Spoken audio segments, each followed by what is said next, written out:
Por um homem entrou o pecado no mundo, Adão, por um homem. E para o pecado ser retirado, era necessário então o sangue de Jesus, porque o sangue tem vida. Para tirar a morte, tem que entrar a vida. E o que é que faz entrar a vida? O sangue, que é a vida. O sangue de Jesus, por isso que ele foi derramado. Então, quando a pessoa crê, quando a pessoa ela manifesta a fé no sangue bendito, precioso, daquele que Deus determinou. Não pode ser sangue de animais, não pode ser sangue de nenhum homem, porque todos os homens descenderam de Adão, então tem o sangue contaminado pelo pecado. Mas o sangue de Jesus não descendeu de Adão. Por quê?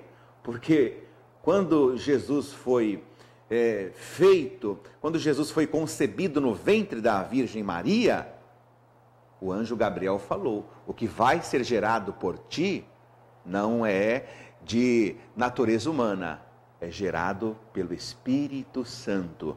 Por isso que o sangue de Jesus é puro, é imaculado, é limpo. Então, o sangue de Jesus pode tirar todo o pecado. E como Paulo falou, pastora Wanda, o sangue de Jesus abre o caminho para a gente entrar na presença de Deus. Exatamente. O poder da vida, a vida está no sangue. Quando o homem transgrediu, entrou a morte. Juntamente, na transgressão de Adão, veio a morte para toda a humanidade. Todos aqueles que descendem do mesmo sangue de Adão que foi contaminado, porque quando Deus fez Adão, ele fez Adão com o sangue dele puro, santo, separado. Quando ele transgrediu, então o sangue dele foi contaminado com a morte. Morreu por quê? A vida, o poder da vida estava no sangue, mas ele recebeu morte com a sua transgressão.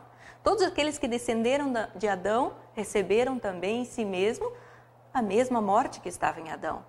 Quando Jesus nasceu gerado do poder do Espírito Santo e não da semente do homem, consequentemente o sangue dele se manteve puro, como deveria ter se mantido o sangue de Adão. Por isso que Jesus é o Cordeiro de Deus que tira o pecado. Por quê? Porque o sangue dele é sem pecado. Jesus não cometeu pecado, ele não transgrediu como o primeiro Adão. Por isso hoje o sangue dele tem esse poder de nos limpar, de nos purificar de todo pecado e de abrir acesso para nós termos retorno à comunhão, a uma vida abundante, uma vida de intimidade com Deus, assim como Adão tinha ainda lá no Jardim do Éden.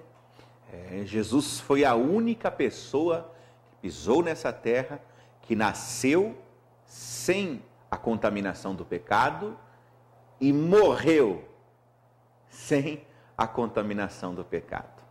Porque quando o pecado impera, a morte também domina ali. E era o que estava acontecendo na vida do povo de Deus em Israel. O povo era de Deus, sim, mas o povo tinha se afastado de Deus, esqueceu de Deus. E foi escravizado por Faraó. A nação egípcia escravizou o povo hebreu, e o povo hebreu não aguentando mais aquela escravidão, o povo hebreu não aguentando mais aquele sofrimento, aquela miséria, não era dono mais de nada, não tinha suas próprias terras, não tinha acesso a nenhum tipo de regalia, muito pelo contrário, era escravizado pelo povo egípcio. Então o povo hebreu lembrou-se do Deus que fez os céus e a terra, o Deus que colocou o homem na terra para o homem usufruir do bom e do melhor. O povo lembrou desse Deus. Então esse povo, o povo de Deus, começou a clamar: Deus de Abraão, Deus de Isaac, Deus de Israel, nos socorra, tira-nos dessa escravidão, tira-nos dessa miséria, tira-nos dessa situação. E aí Deus, ele ouviu o clamor do seu povo. A palavra de Deus diz, pastora Wanda, em Êxodo, que significa a saída, que Deus, ao ouvir o clamor do seu povo, ele chama um homem chamado Moisés. Então ele diz para Moisés: vai até o meu povo, encurtando a história. Deus falou para Moisés: institua a santa ceia. Eu quero que vocês sacrifiquem um cordeiro sem mancha, sem mácula, um cordeiro puro. Eu quero que vocês derramem o sangue desse cordeiro nas portas, nas vergas, nas umbrais de toda a casa do povo israelita e coma também da carne daquele cordeiro. Porque se o povo participar dessa santa ceia, Deus disse: eu vou livrar o meu povo das mãos opressoras de Faraó. Exatamente, ali foi instituída a Páscoa ao Senhor, a Santa Páscoa, uma cerimônia, uma celebração que representava aí a purificação do povo, a purificação através do sangue, um cordeiro sem mácula, sem mancha, sem defeito, um cordeirinho perfeitinho, deveria ser sacrificado, o sangue dele utilizado para representar a remoção dos pecados, a manifestação da vida. Somente depois que eles participaram daquela santa ceia, daquela festa de Páscoa, então eles rumaram em direção à terra prometida.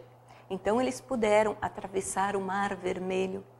Então eles foram conduzidos por Deus de noite por uma coluna de fogo, de dia por uma nuvem, que ia sobre eles, conduzindo eles, livrando eles do calor, forte calor do deserto, do sol do deserto, e conduzindo eles em direção à saída, à terra prometida, ao local onde eles seriam donos de suas próprias vidas, das suas vontades, de tudo que produzissem, das suas terras, coisas que eles já não eram mais.